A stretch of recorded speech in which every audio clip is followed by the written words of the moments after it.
all. I'm Kathryn Rose, CEO and founder of channelWise. channelWise is a technology platform that provides access for channel partners to on-demand experts, education, and resources that can help you accelerate your business growth. And today we have one of those experts here with us to talk about how to navigate the new world of work. Welcome to Connie Steele. Thank you so much for having me. Thank you for being here. Just a brief introduction. Connie Steele is a future of work and life expert, executive consultant, as well as a brand and career strategist that guides organization in driving greater workforce engagement, retention, and employee development by understanding the voice of the changing workforce. She also supports leaders in developing their personal strategic roadmap so they can achieve their work and life goals. That sounds like amazing expertise, Connie. How long have you been doing that? Well, I've actually really been doing it for the last decade. And I would say a lot of the skills that I'm applying now has been much of my career. And interesting enough, when you talk about the future of work, so much of this is about people being able to leverage all of these transferable skills that they've had and they've ever built and identifying where they can place them into future opportunities. So I think what you're going to start to see is organizations ultimately, and you've probably seen this already, identifying those skills and aptitudes that people have had in their breadth of experience and being able to apply that into new opportunities that will evolve into the future. So I'm glad you started off with that because I think the term, the future of work is a little bit, abstract, I guess is the right word. Because when I look at the future of work, I think the future of work meaning more remote workers, meaning, morphing more into technology applications. Like what are your thoughts around that term, that coined term, the future of work? Well, it is multidimensional. I think when you think of work, there's the work that you do, there's the workplace that you're in, that environment, but it's also the workforce.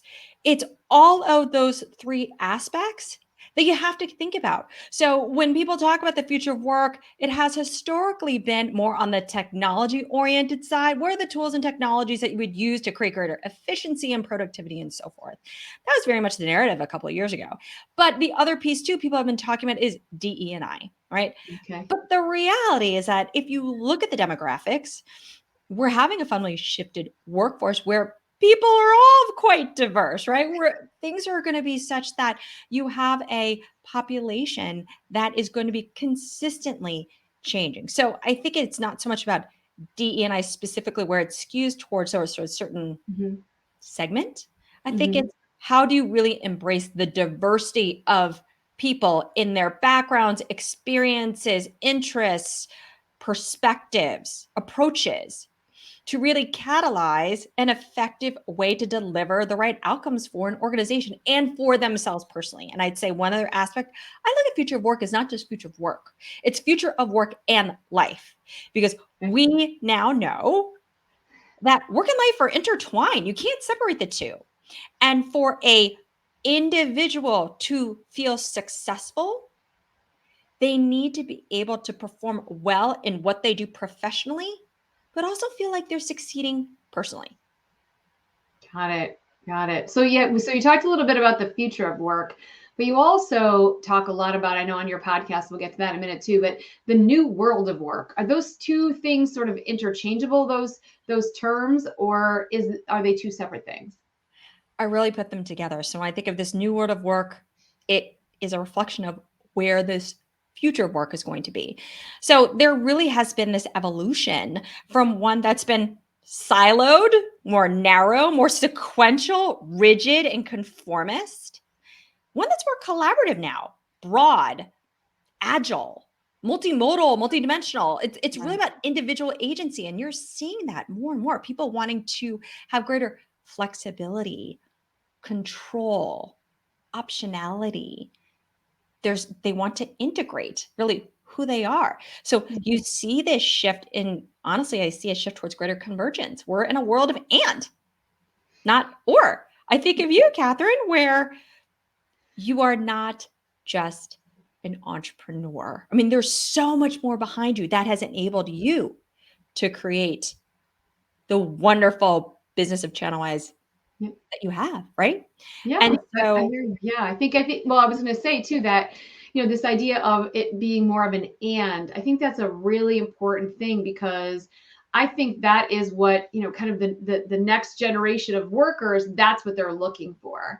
They're looking for organizations that will embrace all of their skills, abilities, but also their aspirations.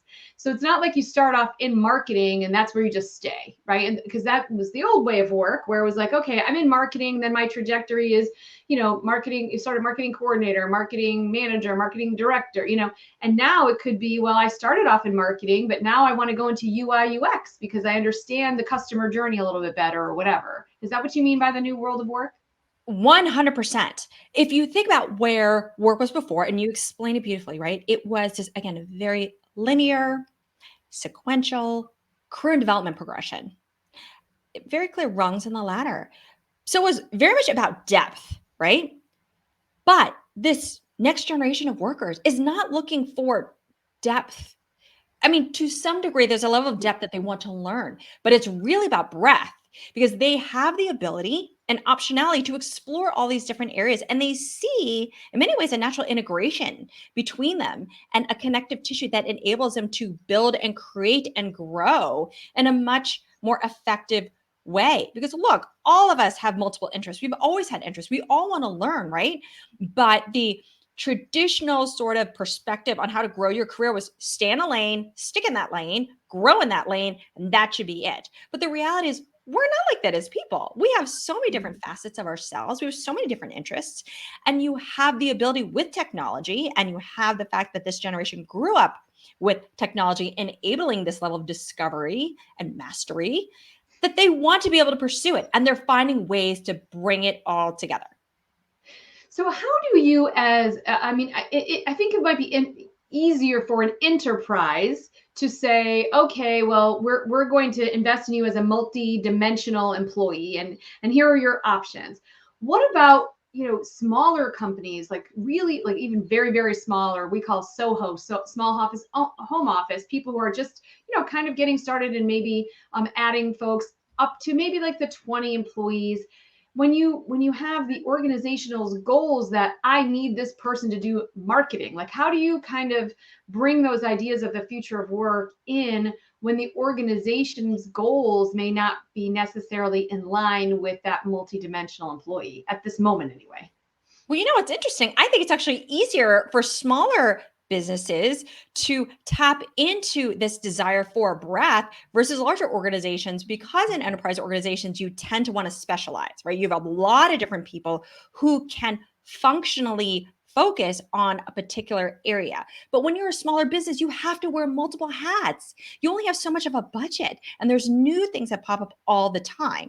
So the ability to have somebody who is more of a utility player and has an aptitude and an interest to learn across different areas of your business and can leverage that creativity and maybe some of their own personal experience where maybe they've always had an interest in design and they've played around with it a little bit, but they haven't had the opportunity to build that skill and apply it to a business. Why wouldn't you tap into that? You might have hired them for one specific role or task or responsibility. But if they're clear on what the objectives are of your business, let them provide ideas and co-create with you. And you never know what amazing talents they bring to the forefront. This is where I think it's so important as an employer, as a leader, know your people personally, all of their interests, not just what they're doing for you and whether or not they can do the job.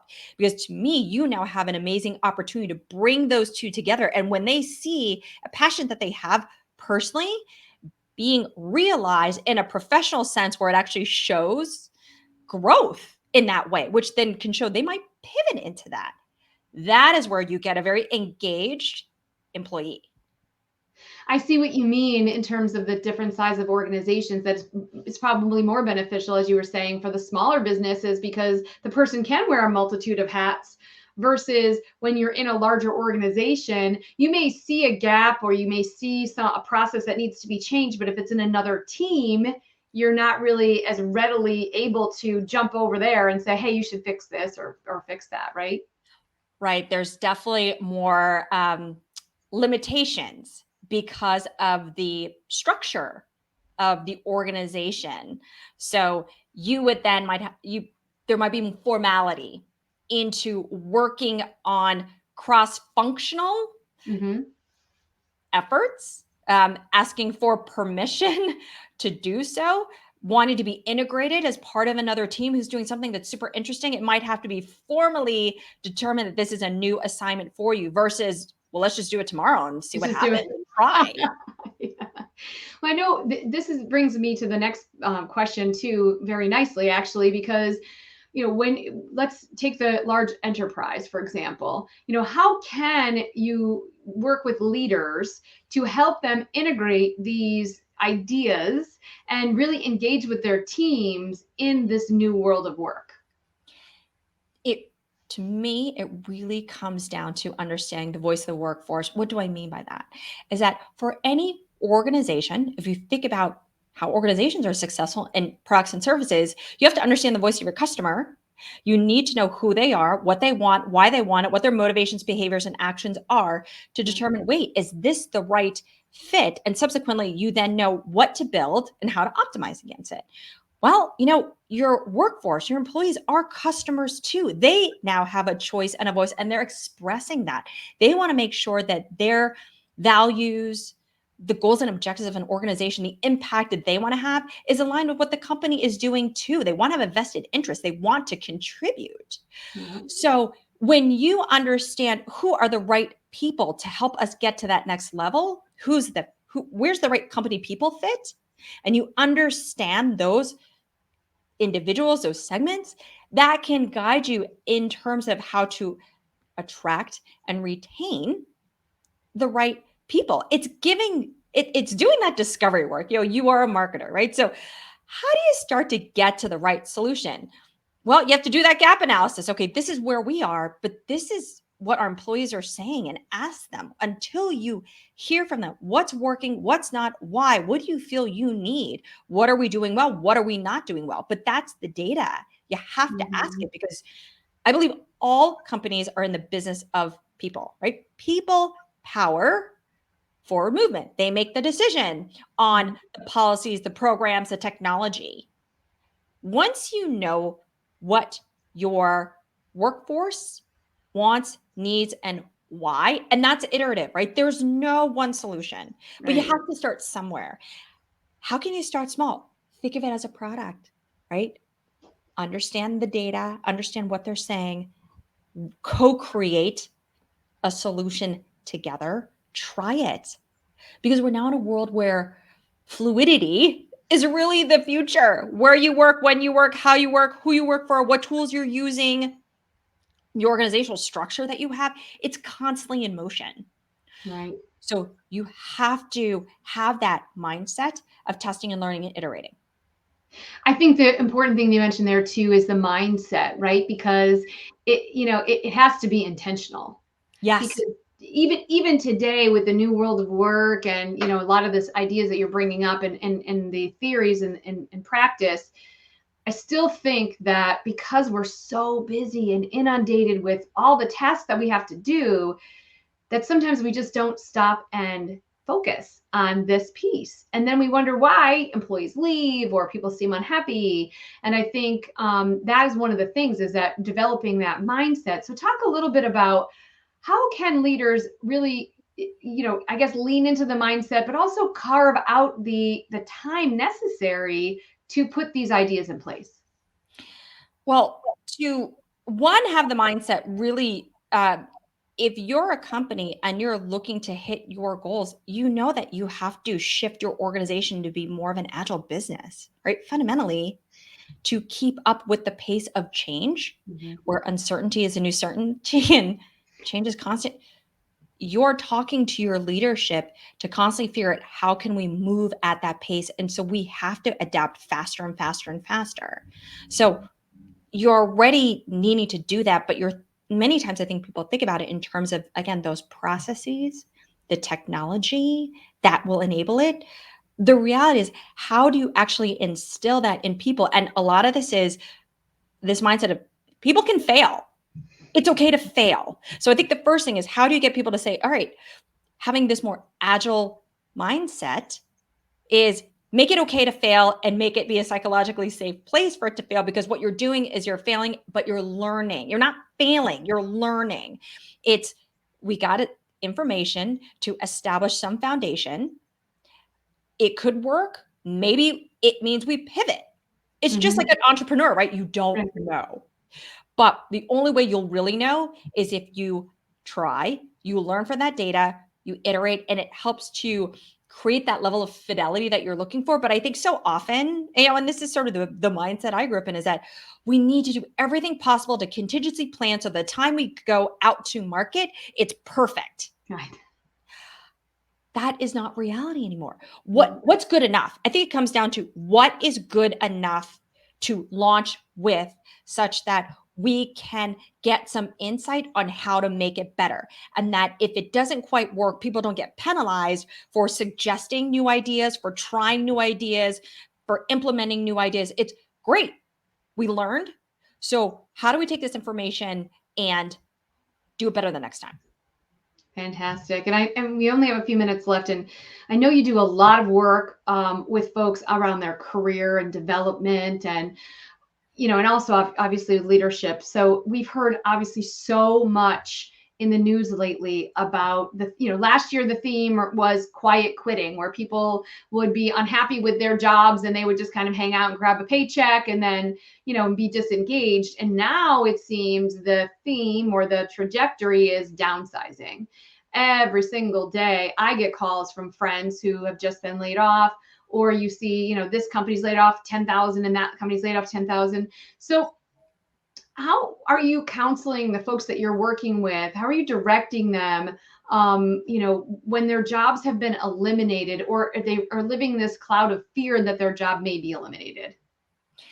So the first thing I know that people do when they have that fear, obviously they're looking for the next job, likely within what they're doing because it's the easiest path. Versus, I think what's really important to prepare yourself and future proof your next move is really understand, what do you bring value to? Not just, I do this role, this is my title, but take a step back and say, where do I deliver the most value quite expansively? It's not just in what you do. I think what people don't realize, it's in how you do it and the approach that you take.